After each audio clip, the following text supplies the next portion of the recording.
যে ছেলে খামারে স্বপ্ন দেখে, বিশ্বাস করো, সে শুধু টাকা না, স্বাধীনতা খুঁজে। কারণ সে জানে সারা জীবন অন্যের অধীনে থেকে বড় হওয়া যায় না। প্রতিদিন একই রুটিন, একই আদেশ, একই ক্লান্ত জীবন। এসব তার জন্য না। সে চায় নিজের মাটিতে দাঁড়াতে, নিজের সিদ্ধান্তে চলতে, নিজের ঘামের দামে জীবন গড়তে। লোক হাসবে, বলবে খামার করে কেউ বড় হয়। কিন্তু ইতিহাস বলে, যারা মাটি আঁকড়ে ধরে লড়াই করেছে তারাই একদিন সবচেয়ে শক্ত মানুষ হয়েছে। হ্যাঁ, রাতে ঘুম কম হবে, টেনশন থাকবে, লসও হবে কখনো কখনো, তবুও শান্তি আছে। কারণ দিন শেষে তুমি জানো তুমি নিজের স্বপ্নের জন্য যুদ্ধ করছো।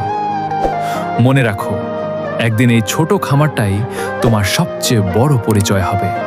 আর তখন যারা তোমাকে নিয়ে হাসছিল তারাই বলবে, ছেলেটা সত্যিই কিছু করে দেখাইছে।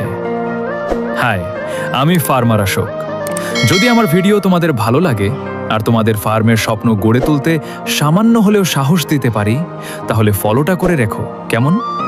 কারণ আমার ভিডিওতে তোমাদের সাথে শেয়ার করা হবে খামারের বাস্তব অভিজ্ঞতা, ভালো পরামর্শ, লাভ লোকসানের সত্য গল্প আর একজন ফার্মারের প্রতিদিনের সংগ্রাম ও সফল